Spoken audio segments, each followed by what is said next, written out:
study on simplifying our lives, and we've talked about that biblically for off and on for a long time, and we know it's an important part of the brethren belief, and it's an important part of Scripture.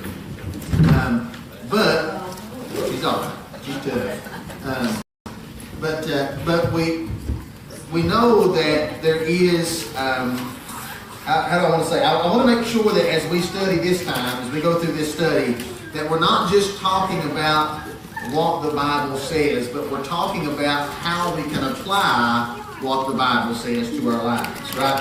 I want to take it a step beyond what we have in other studies in the past. This is not, this study or this series that we're doing here is not about memorizing the Scriptures or saying, oh, this is what the Bible says. This study is about us being able to know that the Scripture points us to this simple lifestyle, and then how do we manage that in the world that we're living in today, right? And everybody's situation is a little different. Everybody's got different things, and if you remember last week, for those that were here, we talked about identifying the things that drain you spiritually, that make you feel overwhelmed and exhausted, and making that list out. And then we talked about making a list, and I had some folks send me the pictures that they did where they actually did the exercise where they drew the bucket, and they put what fills the bucket up and what drains the bucket, and I think it helped some folks, and I hope it continues to help as we do that. We talked about last week that we can come and listen, but if we don't change anything, if we don't do what we learned, our lives won't be any different. You know what I mean? We'll just have an increase of knowledge, but we won't have real change in our life. And so that's why we challenged you last week to make that list of the things that charge you up spiritually, that make you feel closer to God, that make you feel more connected to God, and make the list of things that drain you. And begin to do one or two things that charge you up, and begin to try to identify those things and stop doing those things that drain you down. And I hope the key takeaway last week for you was living simple isn't necessarily about doing less. Right? That's what we always equate it to, but that's not what it is. It's about doing what God's made you to do. Right? That's what simplicity is about. You live a simple life when you live a life focused on the things that God wants you to focus on. And everything else kind of takes second place to that. So this week, to do that, to be able to live that lifestyle, I want to talk specifically about the way that we need to take control of our time. Right? Our time is a precious gift from God. It's something that it's limited. We only get 24 hours in a day. We only can do so much in a day, and so we want to make sure that we take the advantage of every opportunity. And the scripture that we're going to draw from is in Ephesians 5:15 through 17.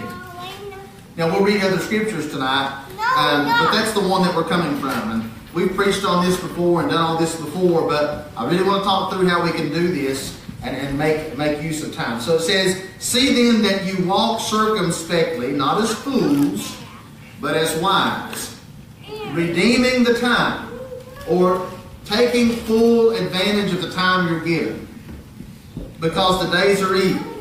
Therefore don't be unwise, but understand what the will of the Lord is." Now, so that should tell you something, that scripture. If you're going to take full advantage of the time God has given you, if you're going to redeem the time, then you've got to know what the will of the Lord is. You see that in there?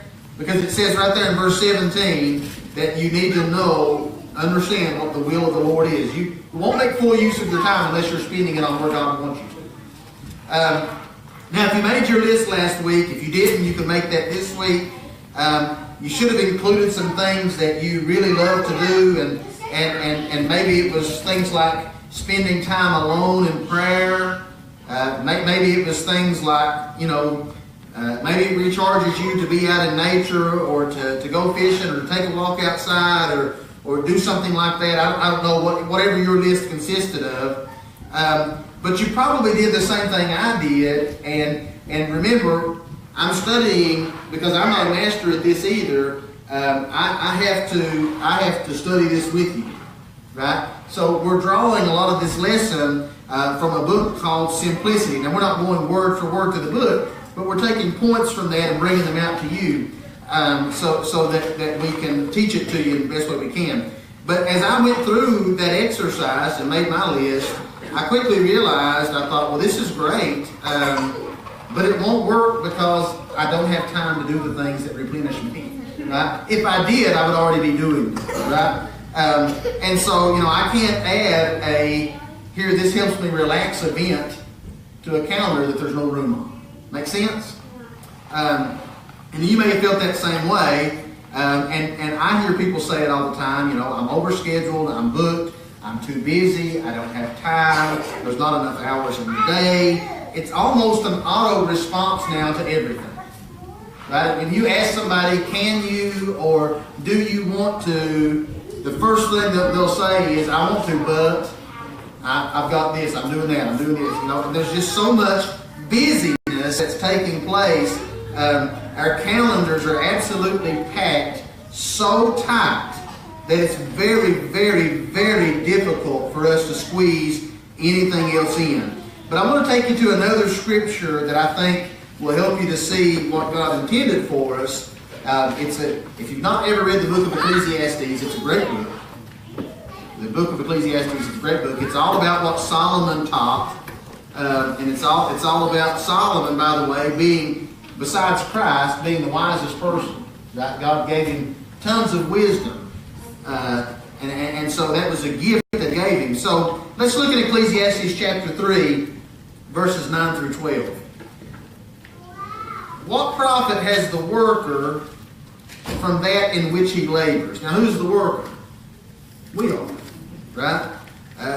And we know we could go all the way back to the garden and see what did God say we would do because of sin. He said, by the sweat of our brow we'll eat bread, right? Our life because of sin is doomed to work, right? The ground is cursed, right? And we have to work it to earn. So he says, what profit has the worker from that in which he labors? I have seen the God-given task with which the sons of men are to be occupied. Right? And so Solomon says, I've seen what occupies men and how the task that they're given, the work that they have to do is consuming. He said, but he has made everything beautiful in its time. Also, he has put eternity in their hearts. That's an important scripture. He's put eternity in their hearts, except that no one can find out the work that God does from the beginning to the end. Another important thing, right? We're never going to have complete knowledge of everything God's doing, right? Only God has that knowledge. We couldn't contain it. We couldn't comprehend it. He said, but he did find out this. He said, I know that nothing is better for them than to rejoice, right? To do good in their lives. And also that every man should eat and drink and enjoy the good of his labor. It is the gift of God. Amen. Yeah. And that speaks to our time a little bit. It talks about how this should kind of describe our lives. Now, I almost guarantee it doesn't. But that we should rejoice and do good, and that we should get to enjoy the good of all our labor. But when you talk to people anymore, that's the very thing that's missing. There's not a lot of enjoy. It's all labor and no joy. There's not a lot of rejoicing. It's a lot of misery and complaining and hard work and back-breaking labor. And then when you get done with that, you got 1,000 other things you got to do on top of that, right? And so I don't think that we're getting to enjoy the good of our labor always the way that God intends. So if you're a note taker, here's the first note for you. A schedule or a calendar that's out of control is going to keep you from being able to enjoy your life. If your schedule and your calendar is out of control, is it stuck on something? What are you pointing at? It's not changing. Oh, that's not a scripture. Only the scriptures will come up there. It's just going to stick right there until we go to the next scripture. That's okay.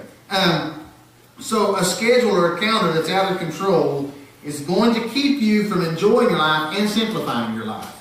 Right? It's going to hold you hostage to what we'll say tangible things. In other words, when I say that, I mean things that don't have eternal significance or things that are important to everyone else but not important to you. My calendar holds me hostage to meetings and appointments, and it holds me hostage to projects and all these things that are important. But my calendar, all that being on my calendar, leaves no room for the intangible things, or the things that are spiritually refreshing, or things that's going to better your life here and better your life in eternity. Like, my calendar doesn't help me to become who Christ wants me to be. It doesn't, in my calendar, nowhere when I look at it is the things that is listed, the things that refill my bucket. It's all about the things I have to. It's the have to. You know, this and this and this and this appointment. Right? My calendar doesn't say, I'm going to, here, spend this day. I know very few people who write in their calendar, I'll spend this day catching up with friends and family. Right? We leave those things out of our calendar. Being closer to God. Right? And this is a big deal, because unless you change the way your calendar and your schedule looks, the same pattern of overscheduling yourself with things that don't have eternal significance is going to continue. And the things that will make a difference in your life, that will simplify your life and make your life better, are always going to take a back seat to the things that won't. Right? It's always going to take a back seat to the meetings and the projects and the appointments and the this thing and that thing. So an easy way to say that is, if we keep doing the same things that we're doing now, our lives aren't going to be different. We'll just spend our whole lives grumbling about how we don't have time. We'll keep talking about how we wish we could simplify our lives, but we'll never get there, right? Things will only get worse if anything happens. So, like I said, I speak from experience when I talk about these things, because I struggle with these things. Right? These are struggles for me too. And this is what we'll often do when we're held hostage by the things that don't have a lot of eternal significance, or the things that maybe aren't spiritually refreshing. We'll often play the victim, as if our calendar has somehow made it, we're the victim of overscheduling. We're the victim of somebody else's desires. But in reality, is what we have to remember is that we had a choice in the matter. Every commitment you make is something you said yes to. Right? If the doctor says, can you be here on Monday the 3rd, and you say yes, that's a commitment you made. Right? You're not a victim of the doctor's office. You chose the time that you were going to be. I know that, and I know sometimes we have to do those things, right? Now, I recognize and realize that, but to some degree, we don't have to play the victim to our calendar, right? Now, we schedule our time. Our time is in our hands to schedule. We know we've got 24 hours in a day, and we know exactly how we need to organize that, or we need to organize it in such a way that we can put in the things that matter. So we got to fix our thinking. We got to tell ourselves the truth, right? And make sure that you're always telling yourself, my time is spent in the way I agreed to spend it. Right? Stop being the victim, right? Remember, we preached a while back about taking accountability, right? When we talked about being willing to, confession is partly saying, I'm the problem. It's me that's the problem, right? If you're too busy, it's because you're overcommitting yourself, right? You have to take ownership of that, right? Nobody else is overcommitting you. You ultimately get to decide how you spend your time. Does that make sense? Yeah. Am I confusing anybody? Am I way off base with anybody? Is anybody thinking, now wait a minute, I don't agree with that? You can speak up and tell me that, because we're learning this together. That's what I want you to continue to remember, right? So if I'm going to simplify my life, it's my responsibility to take control of my calendar and my schedule and do that. Now, here are the things that we do. I've done this 100 times in my life. When you think I'm going to be organized, I'm going to simplify my life, I'm going to take control of my time. It's pretty much a checklist for most people. I'll buy a planner. I'm going to get me a new planner. I'm going to download this new app on my phone, right? And I'm going to read a book about how to manage my time, right? We go through these things. None of those are bad. None of those are wrong. None of those are sinful. I'm not preaching that. But a new planner or a new calendar or a new app on your phone, if you put the same stuff in it, ain't going to make your life better. You see what I'm saying? You can buy a prettier calendar, but if the same appointments are in it, you're still just as busy. It doesn't make a difference how you do that. So you're reshuffling the same deck of cards, in other words, right? Trying to make the hand better, but it's the same, no matter what you do. So, note takers, beware. Here's another one for you. A simplified life begins with well-invested hours each day, right? So you can really, understand the implications and the power of a calendar by creating room not only for the outward activities that you have to do, the meetings and the appointments, but the inward priorities of your life, right? And maybe a better way to say it is, your calendar is not a tool to get organized, right? It's not just a tool, it's the primary tool for helping you become who God wants you to be. Your calendar should be a tool. If you don't have a calendar that you keep, you should, right? This is something I've had to learn, right? I learned through work. If I didn't have when I go into my office each day, if I didn't have a calendar to pull up to see where I needed to be and what was coming up and what I needed to do, I wouldn't get half the things accomplished that I do, and I'd miss a lot of important stuff. That calendar keeps me on track, right? It keeps me moving throughout the day. Now, in the book that I'm reading to help, right, with this, there's a great quote in it that resonated with me that I hope will resonate with you. And it's just this. It's a very simple little quote. Christians should think totally differently about time than the world. Christians' view of time should be different than the world's view of time. God's made all things new for us, so our thoughts towards our time should be renewed also. When He instructs us to redeem the time, that means to make the most of every opportunity He gives us. Now, you cannot possibly make the most of every opportunity that God will send your way if you're too booked to do anything. You understand what I'm saying? Yeah. I hope this is helping you guys. I want it to, because I think we're getting lost in life and I'm just speaking plain, because we're over scheduling ourselves constantly. And nothing's going to simplify until we put our priorities in order.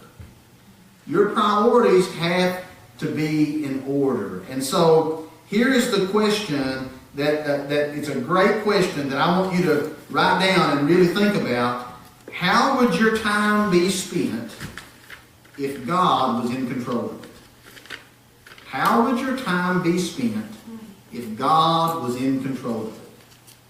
That's a question for you. In other words, if Jesus were the Lord of my schedule, and should He not be? He should. Amen? If Jesus was the Lord of my schedule, what would my calendar look like? What would my calendar look like? How would God have me to spend my time today? Right? These are questions that we have to ask ourselves. Your calendar plays a critical role in determining what you will accomplish for God and what you will become. Right? And not just as a Christian. Your calendar determines how... You don't realize this. Maybe you do. Your calendar determines how good of a family member you are. Your calendar can determine how good of a parent you are. How good of a friend that you are. Your calendar determines a lot how good of a church member you are. Right? Now I'm trying to tell you that because if on your calendar there's no place for your friends, if on your calendar there's no place for your family, if on your calendar there's no place for your church, then they're not that important to you. You see what I'm saying? If they're not scheduled in somewhere, they're not that important. If we're going to live busy lives and make our busy lives more simple, we've got to be organized with our time. And the things that matter, we've got to get put in there somewhere. So I recognize that as we teach this and as I thought about these points, there's no cookie cutter schedule that works for everybody. Now, I wish in the Scripture the Bible said, thou shalt get up at 7 and read for 30 minutes, and then thou shalt pray for 30 more, and then thou shalt go eat breakfast, and then we would all know what to do. Right? Then there'd be no questions about it. Then it's just simple obedience. right? Then it's okay. This is what I have to do. But it's not really written out that way in the scriptures, right? We don't have the luxury of that level of detail. And the reality is because what works for one won't work for everybody else. And so you've got to find the schedule that works the best for you and the time that you're at your best. I'm at my best in the morning. I feel the best from the time I wake up and until about 2 o'clock, I'm primed up. After that, things start to slide downhill pretty quick. Right? About 3 o'clock, I'm useless. Right? If my boss is watching, of course I don't really mean that. The reality is, though, is I slow down a whole lot. I don't know why, but my mind works better in the mornings. Right? I work with people, they'll tell me all the time, they'll say, I had an idea. And I say, when'd you come up with that? When I'm in the shower. That's when my mind works the best, when I'm in the shower. Right? Everybody's different. Everybody's got a unique time and a unique way that the time works the best for them, right? You need to think about this, right? You got to think, when am I at my best? When do I feel the best? And what schedule works great for me? Because I'm a morning person, I don't stay up until midnight every night. Right? If I did, I would lose the best part of my day. I'd be miserable. I'd feel awful. Right? Now, I'm just not a morning person. I'm just not a nighttime person. Now, some of you in here might be night owls. It might be flipped for you. You might function better late in the evenings. That might be when your mind is most primed. Right? You may lay down on your pillow at night and go to bed, and your mind not stop for 2 hours. Right? You may lay there and think about all the things about tomorrow and everything. That might be your prime time. When I lay my head on the pillow, I go to sleep. You know what I mean? When my head touches it, I start snoring. Right? You're just like your dad. It's just the reality. Right? I don't lay there and toss and turn and go back and forth. I go to sleep. Right? It's now bedtime. Let's go to sleep. Now, and I realize that it's different for men and women too. Their minds work different. Right? It's apparent in life women think a lot more than we do. Right? They're always thinking. Right? And I'm always trying to figure out how to stop thinking. Right? I just want to quit. Right? And so it's different, and I recognize and understand that. I know that. So we got to find what works for each one of us the best that it could. You got to remember your schedule, and this is important. Your schedule is far less about what you want to get done, and far more about who you want to become. Right? It's not about what you want to get done. It's about who do you want to become. Those are the things you're scheduling out. Now, because I work best in the morning, like I said, I don't stay up late. There's always something that would tempt me to do that. There's always a great movie on. There's always a TV show. There's always another chapter of the book that I'm reading that I'd like to finish out. There's always something that makes me think, well, I could stay up. But I have to remember that if I want to be at my best, and if I want to capitalize on the hours when I function the best, I can't stay up till 12 o'clock, or I'll lose the best time of my day. Right? I won't feel as good, and I'll lose the best time of my day. We got issues? It's okay for you. They were worried about the smell, but it's the pizza rolls downstairs. Oh, You can smell something back here like it was burning. It's probably Jared's. it's because Jared's cooking. That's what it was. Jared's cooking, it's burning. I'm just kidding. He's pretty good cooking. But you got to think about those things, right? I have to be disciplined and remember the decisions I make tonight when I go home this evening. If I stay up till 12 o'clock, I'm not going to have my best tomorrow. Right? I'm going to feel bad. I'm going to lose energy. Now, if you're going to stay centered spiritually, this is what I teach you all that for. And how many of you ever heard this? Let me put it to you this way. We ought to give our best to God. You ever heard that? We ought to give our best to God. Now, we apply that a lot of times. You hear people talk about that when they talk about dressing up for church. Yes. Right? They'll talk about dressing up for church and they'll say, I'm going to look my best for God. Right? Well, by the way, It's not like God wasn't at home when you was in your pajamas. He saw you there too. You don't get up and put your suit on every morning. I can tell you that and say, I gotta look my best for God. He's gonna be there all day. Right? So just be mindful. Think about that, right? That's, you know, I preach in blue jeans. I don't like thing against anybody preaches in a suit, right? I respect that just the same. But I don't think that when we talk about clothing, I don't think God's impressed with our dress. Right? I do think God can be offended by it. But I don't think He's impressed by it. Does that make sense? There is things that we can wear that are ungodly and wicked that we have no business wearing. But you ain't never going to dress up good enough to meet the Lord. You know what I'm saying? That just ain't the way it's going to be, right? But when we talk about giving God our best, it's so funny that we equate it to dress and those things. But the reality is, we don't want to give God the best part of our day, the times when we feel the best. When we say give God your best, for me, my best is in the morning, so I need to give God some of that time in the morning. But I need to make that a priority, because I don't want to give God my 3 o'clock, because I'm useless to Him.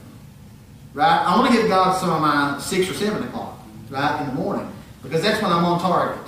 Right? That's when I'm most likely to hear. Now, it may be opposite for you. You may be a night owl, and your best is at 11 o'clock at night. God's still up. God doesn't sleep or slumber. Right? So if your time is 11 o'clock, that's okay. Right? Just make sure you give that to God and not to the television. Right? Find the time that you're best. Once you identify the time that works best for you, then give part of that time to God. He needs that time that you're at your best so He can give you the direction and He can talk to you about things that are important to Him, right? We have to protect a big portion of that time for God. Nothing else on your calendar on any day is more important than the time you schedule with God. And I would dare say that for most of us, God's not even on our calendar. Nowhere on your calendar or on your schedule when you get up that day does it say study or pray, or because it's busy with meetings and appointments and these things and that things, right? And we wake up and we mentally, we don't write it on our calendar, we mentally schedule ourselves time for entertainment, right? TV time and reading time and all these things. But we don't always schedule out, write it down on our calendars, our time that we want to talk to God, the time that we need to do that. But if we would schedule out, for me, my routine for the past month or so has been, I wake up and I set my alarm clock for about 6 o'clock, somewhere between 6 or 6:15, I set my alarm clock. And if I'm not up before the alarm goes off, which a lot of times I'm not, but when it goes off, I get up, and I get up and go brush my teeth, or I get up, or if I feel like I'm awake enough, because I usually feel, I'm different than a lot of people, I realize. When I get up in the morning, I instantly feel good. I don't have a warm-up period. Right? I wake up and I feel good. Right? I'm at max energy right then. Right? Other people, not the case. Right? And I get it. I'm not good free coffee, brother. I just got to have coffee for a warm-up. I don't have to have it. Tansy has to have it. Everybody's got a little different there, right? But if I was Mike or Tansy, I might know I need to set my alarm for 5:45 or 6 in the morning, get up, put my coffee on, and drink me a cup of coffee, and then give some time to God while I'm drinking my coffee. For me, I get up at 6. I'm also, again, I'm a strange person. I won't fall back asleep 90% of the time if I lay in the bed. So I roll over and I start to pray. And I pray for a while. Right? Other people, if it was you, you'd roll over and you'd pray a minute and you'd pray yourself right back to bed. Right? And that's okay. Nobody's making fun of that. That's okay. If that's a weakness for you, you know what you need to do? Get out of the bed. Right? You're not going to get any better if you get out of bed. Right? And so, that's kind of the way I organize my morning, right? And I use that time for prayer. And sometimes I'll jump up, and then after that I'll go get ready, and I'll try to study a little bit here and there. I'll try to worship, have a little time for worship in my prayer life or reflection. I'll think about the things that happened yesterday, the things that happened today. I kind of go through that process in my mind. And once we've given God some of that best time, then we can put our hands to the plow for everything else the day holds. Right? The reality of the world we're living in, we would all love to be able to spend, maybe we all wouldn't love. It would be awesome if we had the option to decide today I'm just going to do nothing but read and study and pray. It's not reality. Right? Other things are going to come your way. You're going to have to move. And you're going to have to get up. You're going to have to go to work. You're going to have obligations you have to meet. You're not going to be able to erase all the other things out of your account, all the meetings out of your account. I know tomorrow when I get up, it doesn't matter how full of the Spirit I feel, I've got a job I got to go to. You know what I mean? That's an obligation I have to meet, a commitment I made that I have to meet.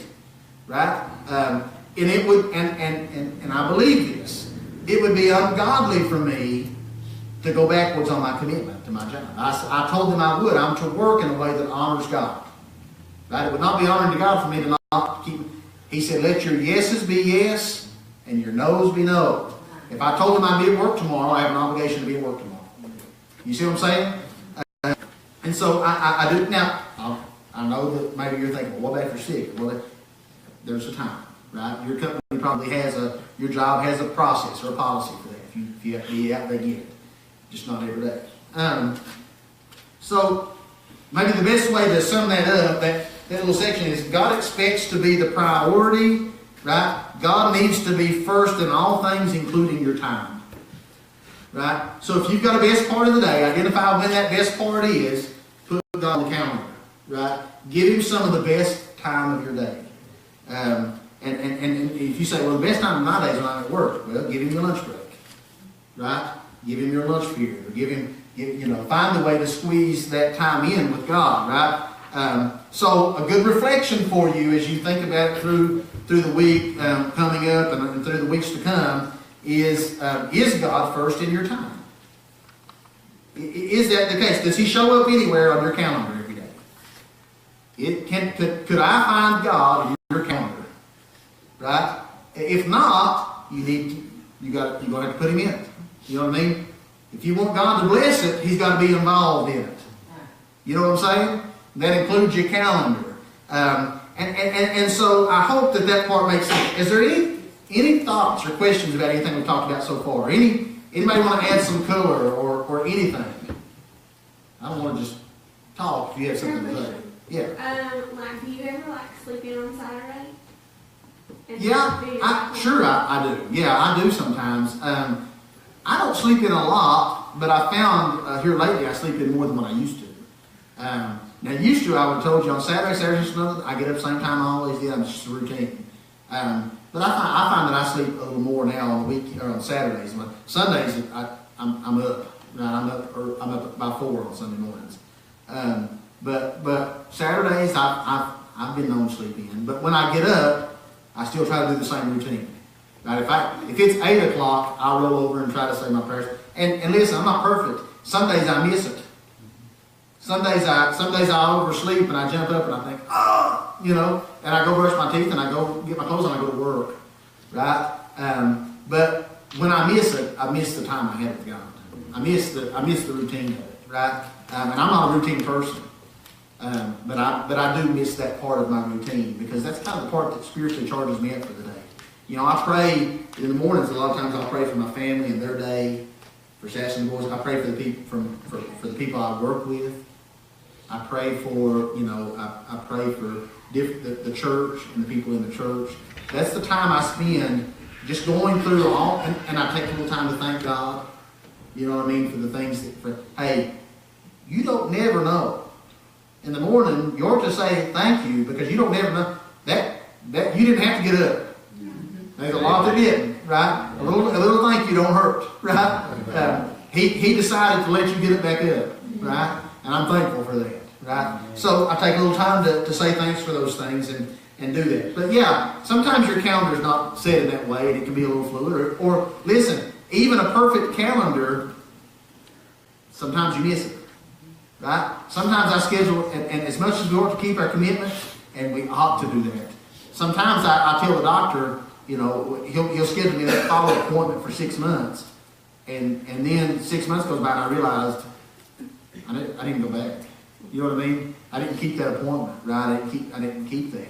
Even in our best intentions, sometimes we make mistakes and our time gets messed up. That's even, no matter how perfect your calendar is, it's going to happen. Does that make sense? Mm-hmm. Any other thoughts or questions up to this point? Bill, why do you think it's so easy for us to turn on the television instead of pick up our Bible? Pleases the flesh. I just wonder, sometimes I'll sit there and I really want to watch this, but I won't pick up my Bible. I don't know why I do. Yeah, honey, if everybody's being honest, they go through that same battle sometimes. I mean, that's just the reality. Everybody struggles with that, right? It's easier. Television is completely mindless, right? It's a time when your mind shuts down and is taken over by something else, and you don't even have to worry about thinking, right? I try to explain this to the kids. I've read lots about how video games work and about, it's not, video games aren't mindless, but they activate a different part of the brain than reading a book, right? It's not the same, right? Elias loves to play video games, and it's not a sin to play video games, right? But if it becomes all-consuming, then it is sinful, right? And if it comes before God, it's definitely sinful, right? And so I tried to explain to him, look, it'd be good for you to read. Well, Dad, I really don't like to read that much, but I have, he always throws out, I have read a book or two, I keep tally of the books he's read over the years, and I appreciate it, and I do, and I try not to beat him down. I tell you, that's great that you've done that, or that you read this, and he said, I have to read at school, and I get it, I know you're not illiterate, you can do it, but it's good for you when you do, because your mind in a video game, your imagination doesn't have to fire. They made your imagination they made it on the screen.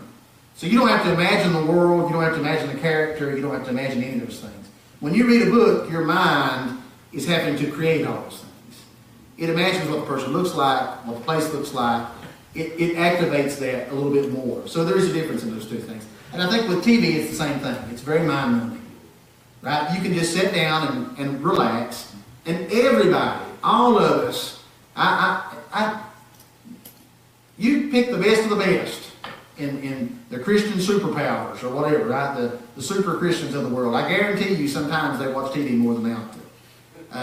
It's just a reality that most people, it's in your home, it's easy to turn on, it's easy to sit down, it's easy to watch, right? And go ahead, Lord. No, that's what you said, man. That's Beth and I talk about this a lot, but I'm bad about watching documentaries. Like, I don't even play golf, but I'll watch a documentary about golf. But it's like it's mind-numbing. It's like I'm so overwhelmed with thinking constantly. I can watch 4 documentaries on Netflix and have no stress. I'm bad to get into that routine. Yep, it can happen to all of us, right? We just want something, and listen, that pleases our flesh, right? When we're entertained by it, we don't have to think about it, right? And all those things. And then, on the flip side, you get into the scripture and you have to think about, what does that mean? What are they trying to say?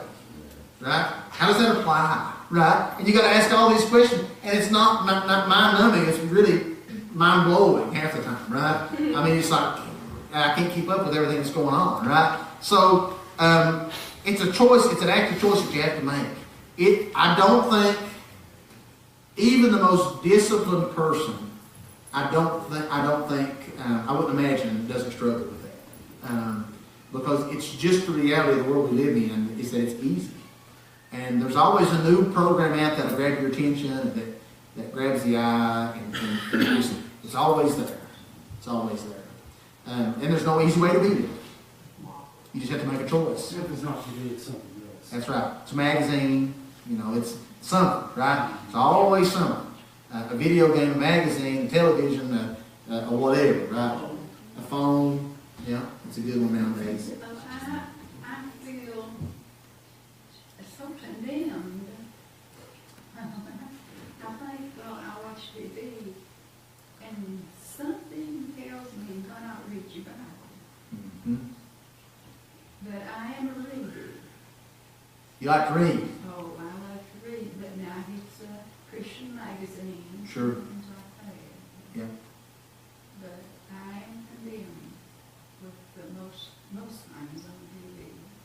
Yeah, I feel that way a lot. And I think we live in a culture where, you know how it talks about having your conscience seared with a hot iron? So your conscience gets hardened to it a little bit. And so often we ignore that condemnation, that conviction we feel, and we keep watching because it's easy. Right? It's simple. And so the next time it becomes a little easier. Like anything. And the next time it becomes a little easier. And eventually our conscience, even though we know in the back of our mind, you know, I really should be reading the Bible, or I really should be doing this thing or doing that thing, or call and check on so-and-so. It doesn't burden us the way that it ought to, because our conscience is seared a little bit to some degree. And so we need to be careful about, mindful of that, right? TV watching is not a sin. The program you're watching could be sinful. That makes it sin, right? Too much of it can be sinful. All things in moderation, right? Too much of it, too much TV is a bad thing. So is too much golf, right? So is too much fishing, right? So is too much hunting. You can do too much of anything, right? And you got to balance your time. So I think all those are good points, and I appreciate you guys speaking up. It makes my life a little easier, so I don't feel like that you're disengaged. I want you to get something out. You work too much too. You can work too much. You can absolutely. I see people do that all the time. I used to do it, I know. Yeah. I have seen men, and their whole life is wrapped up in who they are at work. You know, a title, or how much, what their salary is, or those things. Those things don't define a person. Well, I figured it out back whenever I used to drive truck. I mean, it's 7 days a week, and I'm talking 10, 12, 14 hours a day. You know, I come home and I slept at the house, that's about it. Yeah. And I talked to them on the phone while I was out on the road.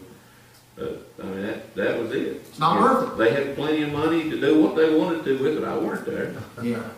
It ain't worth it, is it? They weren't. I quit that. Yeah. It's not. Some things ain't worth it. I mean, I missed a lot of Sean growing up when he was little because I was trucking. I mean, he had everything he wanted. I mean, you know, if he wanted, they'd go buy it. You know, as far as that. But we ain't got that now. But you know. Yeah. But all those things couldn't replace you No. being there, right? And we do that a lot. We trade those eternal, those significant things for the very insignificant temporal things, right? Because we feel pressured to meet a certain status quo in the society that we're in, or we feel like we need to be this person, or we need to. If we don't have this much money, we're not where we should be, or if we don't have this status, then we're not successful, right? I used to, and really when I first started working, I was super ambitious, right? And I climbed the ladder real quick. I was at a point where a lot of folks, you know, 10 or 20 years didn't get the job I had until they were 10 or 20 years older than me, right? But I learned real quick that you can be super ambitious and you can throw all your eggs into being successful, but that's not what success is. Success has nothing to do with your title at work. Amen. Success doesn't have anything to do with the money in your bank account. That's not success. Is when you can lay down at night and you can have a peace about you and a joy that you had your priorities in order, that God was first. Right? Then you can feel the contentment and the joy of the Holy Ghost wash over you. Right? Knowing that you're right with the God. So you got to have a different way to look at life. I'm going to try to, and you guys, if you don't wait for me to ask you if you have questions, bust in there. But look. Kind of ask yourself, I always ask you to ask yourself a lot of questions. I know I do that a lot. But how much do you involve God and prayer and the guidance and the wisdom of the Holy Spirit when you put your calendar together? Do you ever pray over your calendar and say, God, is this organized the way that you want it to be?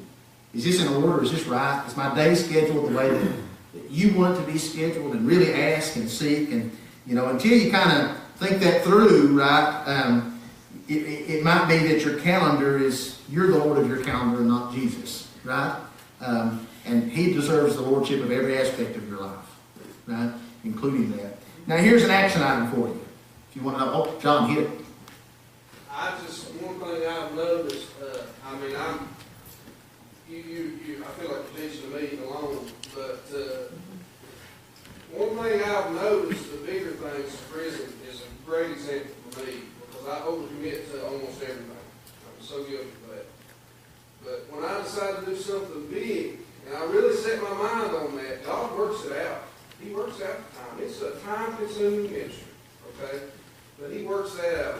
He helps you to get to where you need to be. Time after time, He works it out. So I believe, overcommitted or not, if you set your sights on God, He'll help you to get there. Yeah, God can really help clear your schedule when He wants you to do something. It's just the reality. He can do it. I was talking to a good friend the other day, a brother in Christ, who's going to Tanzania in Africa on a medical mission trip. He's a doctor. And he said, he was telling me that he didn't know that he was going to get to go. And he said, but I really wanted to go. And so, he kind of went to the people at the hospital, and they said, you can't have that much time off. And then they reconsidered it, and then they said, no, you know what, you go ahead, you take the time off, that'll be okay, we'll work it out or whatever. God had a way of clearing that out. God wanted him to go, and God cleared it out for him so he could go, right? God can help you with those things. If you pray and get the things right that God wants you to do. And like you said about the calendar, Beth doesn't know the last 4 days of April I'm going to be in prison. It's on there. That's the priority. That's what's happening. Yeah. If I waited until the week before and said, well, I need to do this, I don't know if it happened. Yeah.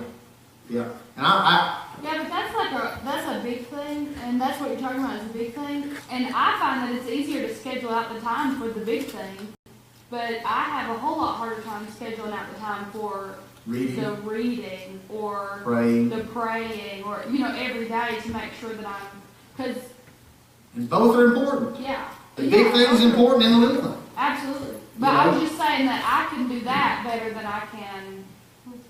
Well, it's because on a day-to-day basis, we've convinced ourselves we don't have any time. Right? We've convinced ourselves, we believe that we're a victim of our calendar, and so we can go to bed at night and feel good, thinking, I would have read if I would have had time. I love God. I would have read if I'd had time, but I didn't have time. We're the victim. The reality is you didn't have time because you didn't make time. Right? You didn't take control of your time and schedule it in. So you prioritize those big things. You prioritize that. Yeah. You prioritize everything. The day to day, you try to only prioritize what you have to do. That's right. Because you already feel like you're overburdened. Right? So that's why it's important. Now, let me give you an action item. All these are good points and good topics. And to John's point too, any ministry you do is time consuming. Right? That prison is a time consuming ministry. Right? Missions work's time consuming. The water ministry that happens in the summer, that's time. It takes Saturday mornings, and then the day before prep, and trying to make sure you got everything you need, and get there, have all your stuff packed up for the next morning to get there. Any ministry is time consuming, but God can help you, right? Clear up time to do the things that are important to Him, and He'll reward you for doing those things. Take your bucket list from last week, or if you make another quick list in your mind, it doesn't have to be on paper right now. The things that hold the most value in your life. And just try to think of one of those things, right? And if you think of one of those things, one of those replenishing streams that flow into the bucket that kind of fill you back up, or something that's of high value to you, maybe it's being a great parent or grandparent, right? Maybe that's a high priority in your life. I want to be a good dad, I want to be a good granddad, or I want to be a good mom or a good grandmother. Right? Then ask yourself this question: what investment of time will it take for me to be a great dad or a great granddad? What investment of time will it take for me to be a great mom or a great grandmother? Right? What time investment do I have to make there? Right? And really think about that and say, is if I spend an hour a month with my kids, am I being a great dad? Right? And maybe for some, that's all you can do. Right? I get it. I get that everybody's lives vary. But maybe that's not all you can do. Right?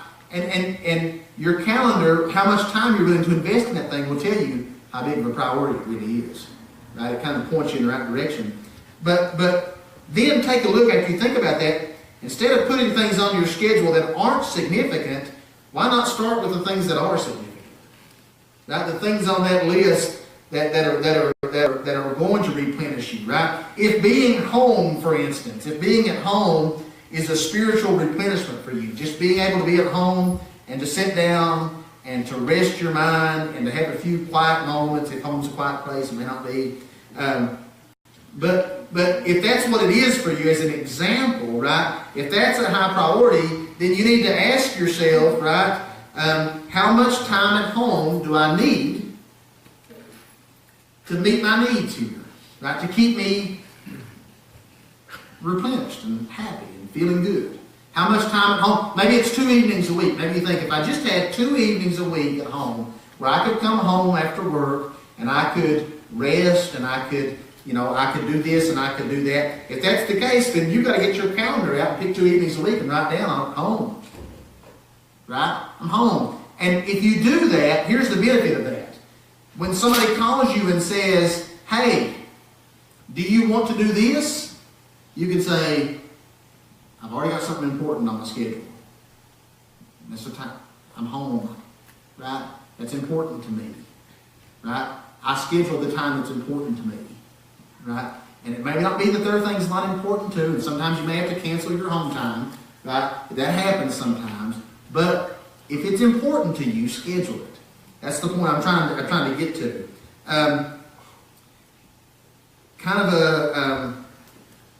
Let me give a caveat to that before I go on, because I want to make sure I tell you this. Be reasonable. Be reasonable. You can make your calendar ungodly by being overly selfish. Right? Anything selfish isn't good. Right?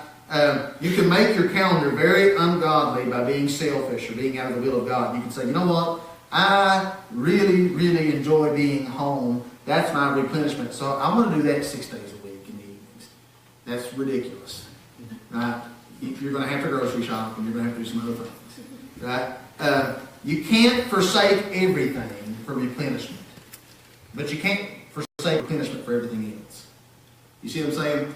Both need to exist in your life. The responsibilities you have and the time to refresh and to do those things. So if you change the way that you organize your calendar, instead of putting all the busy work first, you put the things that matter the most first.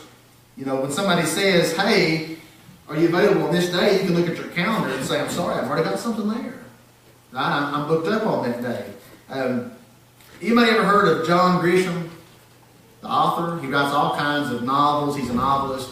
All kinds of books. I mean, he's probably one of the most well-known authors in the world today. He writes a ton of books. He's a great example of this. Before he was an author, he was a lawyer. And he hated being a lawyer. He didn't enjoy being a lawyer at all. Right? And he knew in his heart that he wanted to write books, but he never had the time because of meetings and appointments and all these things. And so he finally made a tough decision, right? He got in his calendar and he made himself an appointment. He scheduled 1 hour a day, every day, and he wrote one word in that time frame. He got one of those calendars that go hour by hour. And he wrote one word in 1 hour in one of those 1 hour slots, and it was just write. This is my hour to write. I'll never write a book if I don't schedule time to write. You know what I mean? And so he wrote it in there, and he kept it. He didn't just write it and say, man, that'd be good if that works out. It was a priority, and he kept it, right? He kept that commitment. Soon after, he published his first book, and then soon after that, he went from being miserable as an attorney to very content writing books, and he's, again, probably one of those published people as far as a novelist goes in the world today. Now, that's important because if he hadn't put that in his calendar, he might still be wishing he had some time to write. You see what I'm saying? It's important what you put in there. Now, if you're a Christian, hopefully everybody here is, right? And if you're not, you need to be. But if you're a Christian, there are some priorities that are non-negotiables that God has told you need to be in your life. Right? There are some things you don't get to decide if you want to do them or not. Right? If you forsake these priorities, you miss the fulfillment of God. Right? You miss out on being in the will of God. For instance, prayer is a priority. Right? God tells us all to pray. We are commanded to pray as Christians. Is there any time on your calendar where it says pray? Study Studying is a commandment from God. Study to show yourself approved, a workman that needs not to be ashamed, that can rightly divide the word of truth. Right? Is the word study on any section of your daily calendar? If not, you're missing the fulfillment of what God has commanded for you to do. You're not being obedient in those areas, right? I once preached a sermon and I said, if you won't be obedient to the things God has told you to do, why would He tell you anything? Why would He reveal even more to you? Right? We've got to be obedient to those things too. Here's a big one. It's one I like to talk about a lot. Church. Right? Church. Is church on your calendar? Right? It should be an every Sunday commitment. Amen? Amen? It should be on there, right? And I like to stick on this one because I really like it. Here's the, and it's all, let me tell you another reason why. It's also very evident who has it on their calendar and who doesn't. Right? I don't know who's reading and who's not. And I don't know if you pray or if you don't, but I know full well if you come to church or if you don't. Right? I'm here all the time. I can take the road. You know what I mean? I know who shows up and who don't, right? And so one of the things I liked, the pastor that wrote this book that I'm reading, one of the things he said was, and I thought it was really good, he said someone came up to him one Sunday and he said, man, that was a great message. And you know what? I almost didn't come. I'm so glad I came. And he said, I was in a particular mood that day, I guess. And he said, I responded by saying, do you wake up and flip a coin on whether or not you're going to come? Like, why did you almost not come? Right? What would, is it not on your calendar to be here? You know what I mean? Is it not important to you to be at church? And he's, you know, he asked about it. He said, is church not a consistent appointment on your calendar on Sunday? And the reality is, for some, church is not a commitment. It's not on their calendar. It's not any little thing that comes up can take its place. Right? Doesn't matter. It can be any little thing coming and going. And as much as they don't want to admit it, and as much as nobody likes to think about it, it shows the priority of where God is in their life. It just shows, it reveals it. Right? Now, I understand that there's going to be, just like you may have an appointment at the hairdresser, but you get the stomach virus and you miss your appointment. Right? There may be a time when a circumstance comes up that keeps you out of church. That's going to happen to all of us at some point in our life, right? That we can't be here.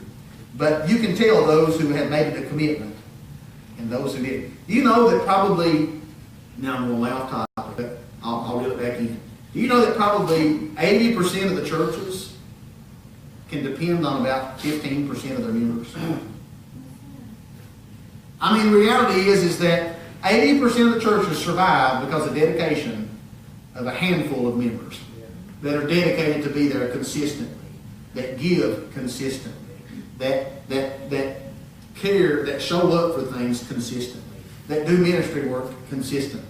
The rest of everybody else is inconsistent at best, right? So they breeze in and they breeze out. And you may say, well, nowhere is it written that church attendance is a requirement. Well, I would disagree. And I would show you also that the one that you're supposed to be following, he made it a priority in his life. Let me show you some scriptures. Matthew 4:23. Matthew 4:23. Jesus went about all Galilee, and look at what he was doing. Teaching in their synagogues. He went to church. The synagogue was their church. He would go to church and he would teach in their church. Preaching in their church. The gospel of the kingdom. Healing all kinds of sicknesses and diseases among the people. Mark 1:21. And Sean, for whatever reason, you had to flip twice on this, but there you go, it came up. Then they went into Capernaum, and immediately on the Sabbath day, what did Jesus do? He entered the synagogue and taught. Man, it was the Sabbath day, and the Lord was in his own.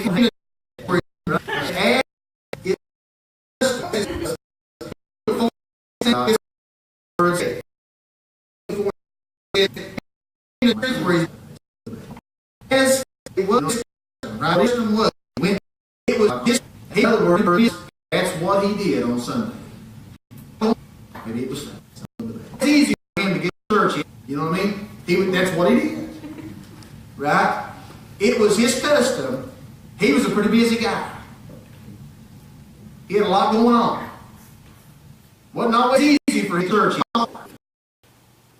Right? The weather wasn't always great. There's lots of things going on. Right? But it was his custom to be in the house of God on the Sabbath day. I don't know if the weather played a part with the Lord.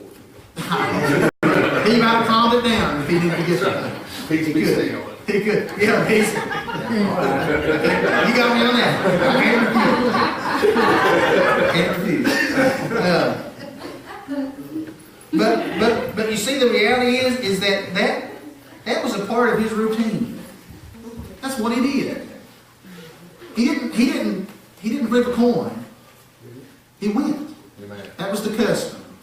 That was what he did on Sunday morning. Imagine how many Christians would be so much stronger and their gospel would be so much more effective, their testimony, their witness, if they were at church to hear some of the things that were taught. How much more knowledge would they have? How many more questions would they be able to answer when people ask if they were here? Their witness becomes less effective because if it's a priority to hear from God, you're going to be where His Word's being taught. You know what I mean? If it's not a priority, then you're not going to be so worried about it, right? It won't be no big deal if you miss or come, right? It's no big deal, right? So, and please recognize and know, I know not everybody can. I know people have jobs and things that they would wish they could be here and they couldn't. I know there's people in the nursing home that wish they could come to church on Sunday morning and they can't.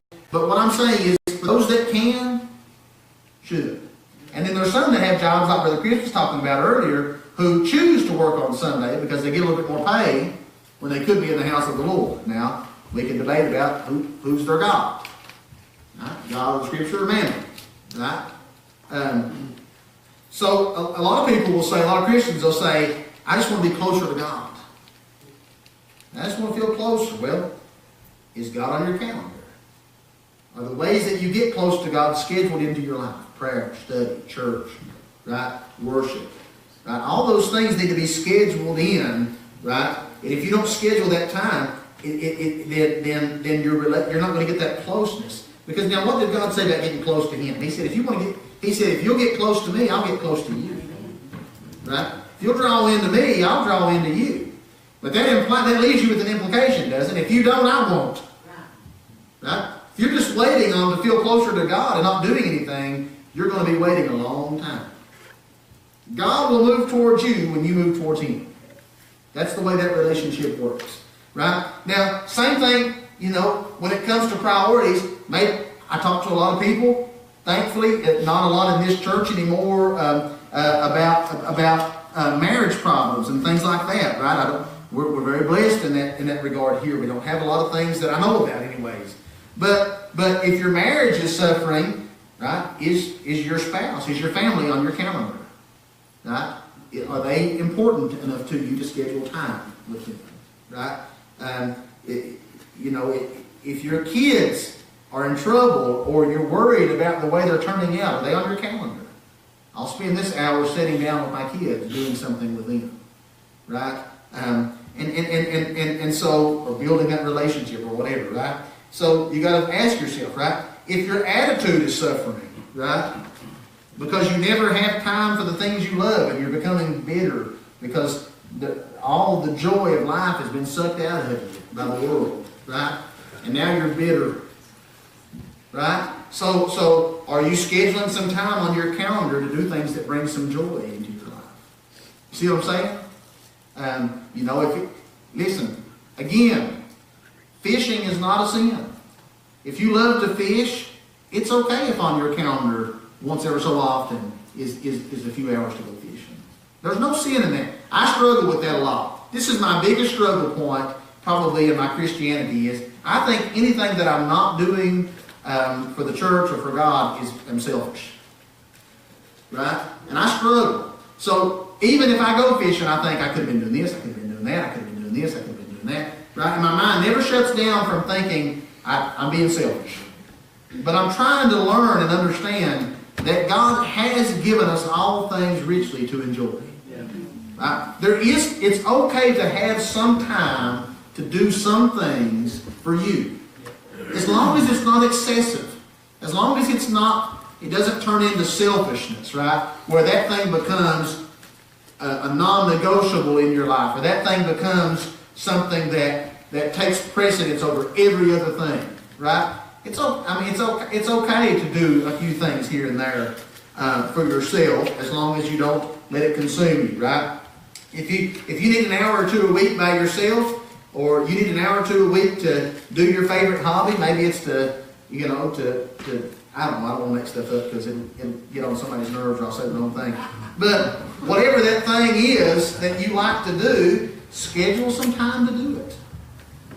Right? Schedule yourself a little time to accomplish it, right? Because it's going to be important to you, right? And it's going to be important so that you can still feel joy and feel energized and feel de-stressed and depressurized, right? I mean, again, if you love to watch a movie, okay, schedule a movie. Just don't schedule a movie every evening. You know what I'm saying? Right? If you love to go fishing, just don't go fishing every single day. Right? Do some other things, but go fishing sometimes.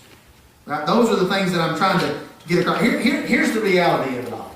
Right? What it really boils right down to is you got to take care of your calendar, because you really don't know how many squares you have left to fill up. Right? There's going to come an end to your squares on that calendar. Amen. Right? There's going to be a day when your calendar will become very irrelevant. Right? Because you'll be gone. It'll be the end. Right? Let's look together at James 4:13 through 16. This is the powerful scripture. Come now, all you who say today or tomorrow we're going to go to such and such a city, and we're going to spend a year there, and we're going to buy and sell and make a profit. Right? You got these big plans. He said, you don't know what will happen tomorrow. Amen? Amen. For what is your life? It's even a vapor. It appears for a little time and vanishes away.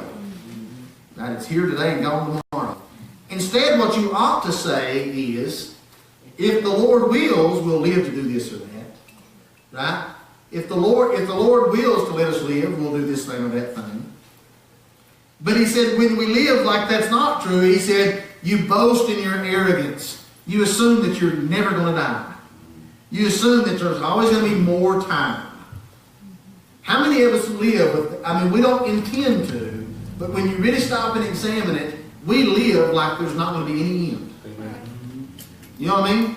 Like it's just going to go on and on and on and on. And so what that eventually leads to is you putting off the things that are important because you keep thinking there'll be more time to do those things somewhere.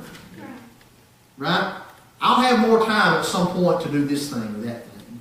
Or later on in life, when I retire, I'll do this. Friends, you don't know that you'll get a chance to retire. You don't know that you'll not be long gone before retirement ever comes. Right? If God's important today, don't put him off on your calendar until you retire. Right? If your family's important today, don't say, well, once I get to retire from my job, I'll spend time with my family. You better start spending time with them now. Right? If your friends are important to you today, don't put them off for every little thing coming and going. Spend some time with them now. If your children are important. These things, you don't know that in a year from now, you're going to be able to do such and such a thing. Right? Let me tell you, maybe it's not just in death. If you love to go outside and walk and be up in nature, you better do it now. You don't know that next week you won't have the ability to walk anymore. Amen. You don't know what's coming your way tomorrow. So you got to make full use of your time today. Each and every day requires diligence on our part that we make full use, that we redeem the time God has given us, that we take advantage of every opportunity. Right? I think that's one of the biggest things that's impacting our generation of people today, is that we're so busy we never make time for the important things. Do you know how many times I've said, or I've heard other people say, I remember the times when people used to go to each other's house on the weekend and sit on the porch and fellowship. Do you know the only thing that keeps that from happening today is that we don't do it? There is nothing else that keeps, I mean, if you pull yourself out of that mindset, today, the year 2018 did not stop you from doing that. Right? Cars didn't stop you from doing, technology didn't stop you from doing that. The only thing that stopped us from doing that is we stopped doing that. Amen. Right? And if it was important to us, we would keep doing it. Right? We'd keep going. Yes, yes. I thought about that the other day when, sometime when we were at Hannah and Nathan's house and we stayed a little bit longer than what we normally do, because we would leave sometimes at like 8 or 9 o'clock because I had chores to do or we had to get up and go somewhere in the morning. But like we stayed a little bit later and I thought, it didn't hurt to stay a little bit longer and just fellowship with them, because I'm always going to have something to do on my to-do list anyway. And so I thought the exact same thing. I thought, I'd like to do this every other day, just chill out with each other in the evenings and, just be together. Time with friends and family and with your church family and with your children and your grandchildren is time well spent. It's time well spent. Those things are blessings from God. We don't have a lot in this world that's good. Amen. But a little time with your family and with your friends and with your church, that's good. Amen. That's a good gift that God's given us, right? Amen. We remember last week we talked about Mary and Martha. Mary chose the good part. Sometimes it wouldn't hurt us to choose the good part. It would be really, really, really good for us, as a matter of fact. It's really important. I think about, we had, some of us had the opportunity to go up to Sister Normie's there on her birthday, and she was telling us about how used to after church, it was the custom. They would go to her parents' house, and there would be a big dinner, right? And everybody would sit down and eat together, spend the day together. You didn't have to be invited. Mom would go home and start cooking. She'd say, well, I wonder how many I'll have today. That's just the way it was. You didn't have to be invited. And I bet there wasn't many Sundays when nobody, I bet you there's always somebody there. Always, yeah. Yeah. Because it was important. And it was good. And you know what? Do you know what really made the difference is there wasn't, and I really think this makes a difference for us today. They weren't wrapped up in all the distractions that Satan throws our way. Right? Football and right and everything that comes out, whether it's sports or hobbies or everything. That stuff, they wasn't there. You know what was there? Family. Friends. I read a little thing the other day that I thought was powerful. Talked about a man on his deathbed at the hospital. And he was dying. And they said, do you know who wasn't there? His sports team. They wasn't there. People he worked with, they wasn't there. Right? All those movie stars that he watched when they had a movie come out, they wasn't there. Do you know who was there? His wife, his children, his friends, his family. Time invested in those that are there with you to the end is good time.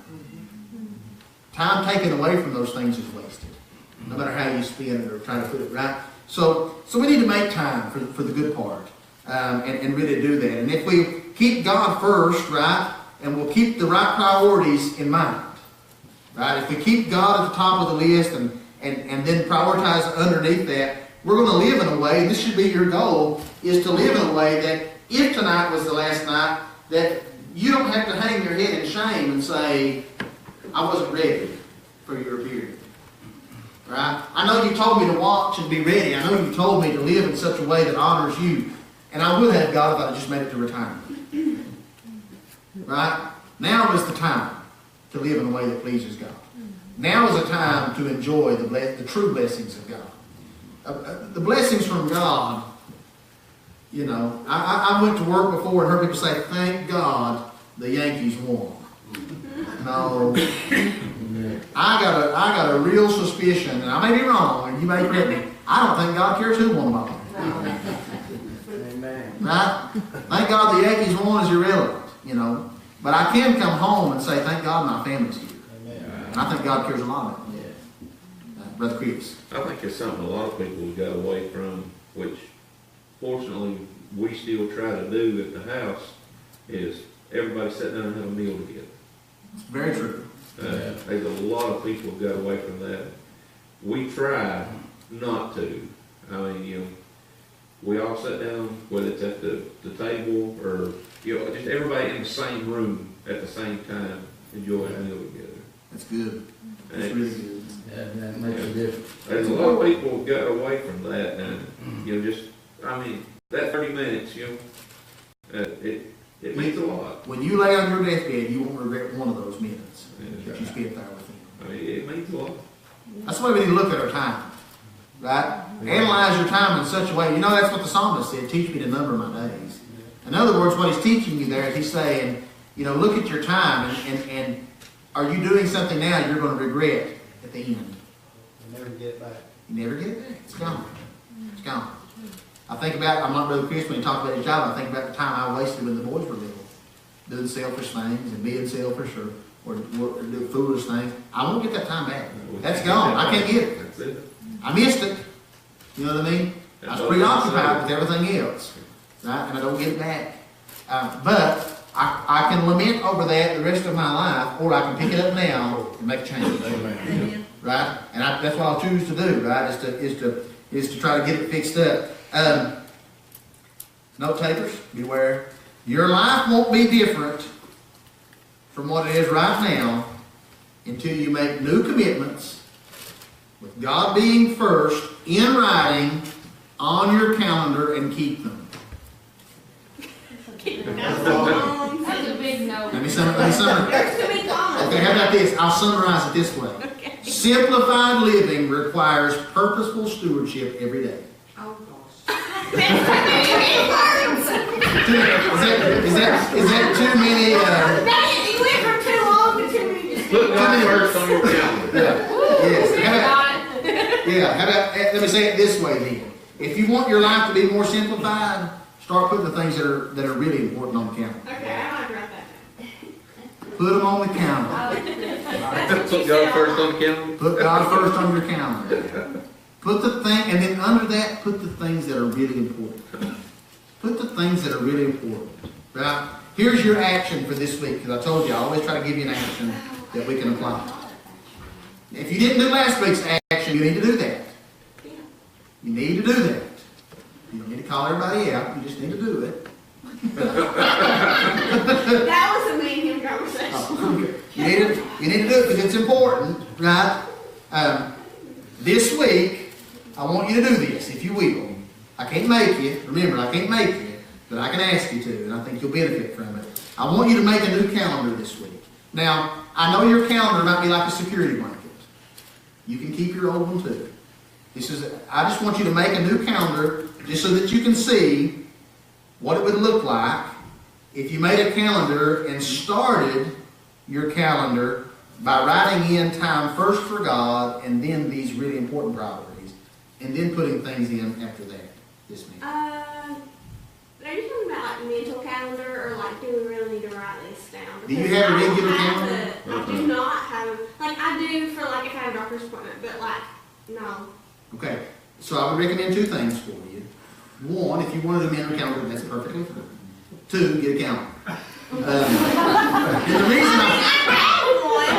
the reason I recommend that is because if you're busy, there's a lot going on with that. She said, I also don't work. I mean, I just take care of my kids through the day. That's just what I do. I get it. A good thing is put it on your phone. Put it on your phone. And do an alert or a reminder. And it'll pop on your phone. Hey, read. Yeah, if nothing else, set an alarm on your It phone. does. Yeah. You can say reminder. Reminder.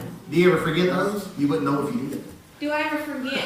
You wouldn't know if you did. Do I ever forget to read or Do pray? you ever forget your mental notes? Because you won't know if you forget them. No, I just have a certain time I do things through the day. Okay. Kind of like routine, like what you Yeah, said. That's right. I get it. And I do get it. You have to do what works for you. Remember, not everybody's going to be great calendar keepers. I get it. Right? But if you can do what works for you, what I challenge you to do, even if it's not a calendar, let me take it back, even if it's a routine, right, like Jazz is talking about. I want you to make a draft of what your new routine would look like if you put God first and then those other priorities. You got to first make a list of what's important in my life. What things are most important to me. At the top of that list, if the word God's not there, your priorities are mixed up. Amen? Yeah. Amen. Things that are important to me, the top of the list should be God. My relationship with the living God takes precedence over everything else. Right? Under that, I would imagine family. Right? And then whatever, then it goes beyond. Right? Friends or work is certainly okay to be a priority in your life. Work's a priority in my life. But it doesn't take precedence over my family or God. Church. Right? All those things should, you might put those things in there. And then if you make your calendar or your routine list, right, and you put all those things in there, then you look at what additional appointments you can add to schedule on top of those things. For instance, maybe you spend, for me, for instance, and it's I'm I'm on the school board at the Christian school, and I do this and I do that, and I've got to be a part of this workforce investment board and this thing and that thing, right? So all those things are on my calendar right now.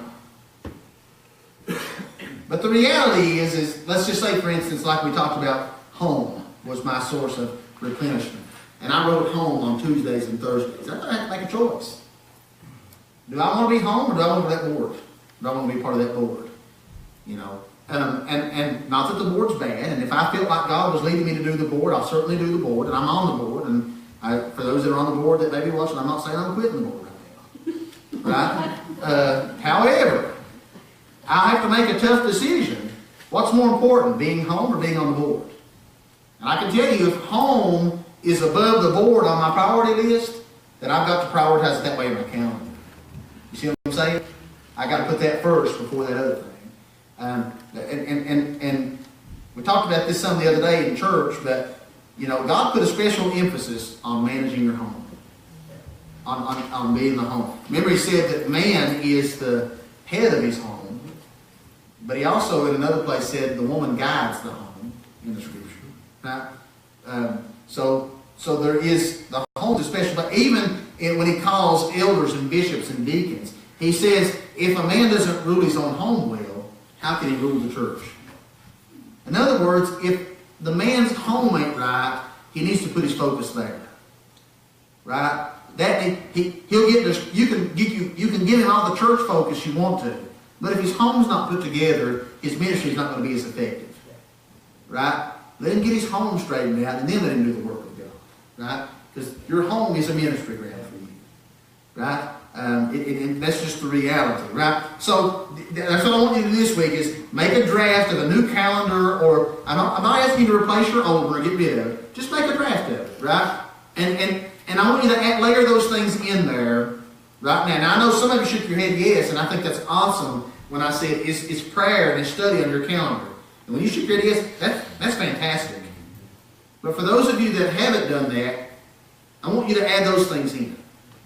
Those things that are godly things, right? Add those things into your calendar. And so you start by making the list of your values, right? And then the things that are important to you, like your family or your personal time or your being home or all those things. And then I'll make sure that the first thing that goes on your calendar is all the things that God has already commanded you to do, right? Your relationship with Him. All those commandments dictate your relationship with Him. Whether or not you think so or not is irrelevant. The amount of time that you spend in prayer, or maybe I should better say, the dedication you give to prayer determines how close you are to God. The time you spend reading determines your closeness to God. The time you spend in church determines your closeness to God. So those commandments that God gave us are directly there to improve our relationship with Him. Right? And so we've got to put those things on there first, then the other things that are important to you, and then all those things, those tangible, worldly things that we have to accomplish. And see if the new calendar looks different than the old. And then you have to make a tough decision. Which one do I want to go by? Right? Do I want to stick to the old, comfortable way and keep doing the routine, if you always do what you've always done, you're always going to be where you are. And so I recommend you try to do those things. Is there questions about this tonight? Or comments, or disagreements, or other thoughts that I didn't mention? I just have a confession. Lay it out. You want us to do that calendar this week before next Wednesday? I want you to do your calendar whenever you can. Yes, ma'am. Because last week I misunderstood, and I caused that to not do something right. Okay. I mean, he called his budget, and I drew mine. And I want you to do it, and I made it on mine too. And now that he started, I said, that, Brother Bill said, just do 2 or 3 things that fills you up at the top, 2 or 3 things bottom, and we'll fill that as we go. And I didn't let him finish it. It's my fault. That's okay. That's all right. He still remembers those things. He can write them in. As long as we get our priorities, Priorities. that's put God first. That's it. That's always. That's it. Start with God. That should be a non-negotiable, and then work your way down. Right? He was right and I'm wrong. That's okay. What gets me closer to God is when I'm my prayer time. That's when I feel closer to God. I feel closer to God in the church, yes. But So that should be a non-negotiable for you, right? Should be one of the first things you schedule out for yourself. Right? Remember to identify the hour too, the time, not the hour, but the time of day that you're at your best, and give some of that time to God. But don't let the world take, I've got the best to do. I picked up my Bible 2 days in a row. I couldn't read. Couldn't concentrate. My mind was running. Don't let the things of the world Overtake you. Amen. I think it's a good point too when you said that you have to look at the things that are on your calendar and determine what you're going to give up. You referenced home and board, but so oftentimes I think people throw out church first. That's the first thing they throw out when they get busy and they want to find more time. That's what Bill said Sunday when he was speaking. Yeah, church is the first thing to go. That's a strategy of the enemy. He knows that that's one of the things that can hurt you the worst long term. When you start missing church, long term your life is impacted. And you know what helped me? I was addicted. That was abuse. I retired from work. I was on my computer hours a day. I loved it. Last year we did that fast. It didn't hurt me that much fast to do, but I was there for everybody or not. So I had to think really hard. What do you really like? You gotta get up something you really like. And I give up the computer that time. And now I'm very seldom from my computer. Yeah, helped you. Helped you reprioritize things, put things in the right perspective. in that kind of study. Now, anything else tonight? Any other comments or feedback, questions? We've got to find time to read. Yeah, me too, brother. I mean, I can do more than what I'm doing, right? And I got to find some time. I got a lot of work to do on my side of this. I've got to find time to read. Anything else tonight? Not sure we'll teach next week, me or John, but one of us will. I'm trying to pressure him into it, but I also told him not. But I really did also tell him, don't teach until you feel like you want to. You know what I mean? Ain't nobody holding no. And if the Lord wants to do it, I'm sure He will. And if He don't, that's fine. I'll keep going. And I hope you're getting something out of it. I know it's less like normal Bible study and very much more practical talking and things like that. I don't want you to think the scriptures aren't the most important thing. They are the very most important thing. But we also need to know how to apply these things to our lives and how we can make a difference. And that's what I'm trying to work on doing in this study. So, anything else before we close tonight? All right. Brother Josh Burnham dismisses some prayer. Father, we thank you, Lord, for another great day today, God, that you allowed us to wake up and get out of bed and to go and do whatever it is we did today. And we just thank you for watching over us and keeping us safe in that, God, bringing us here tonight to your house, Lord, to fellowship with one another, to study and to learn, God. I just pray that you'd help us each to apply to our lives what we've learned. And, we thank you, Lord, that we could even be here. Pray that you be with the ones that couldn't be here tonight, God, whether they're sick or whatever the case may be, God. I pray, Lord, that you would just watch over us as we go home. Guide, direct us, help us to make good decisions in our lives, help us to be good stewards of what you provide us with, God. Pray that you'd help us all to be able to come back on the next appointed day to be here. In Jesus' name, thank you. Amen. Amen. Love everybody very much.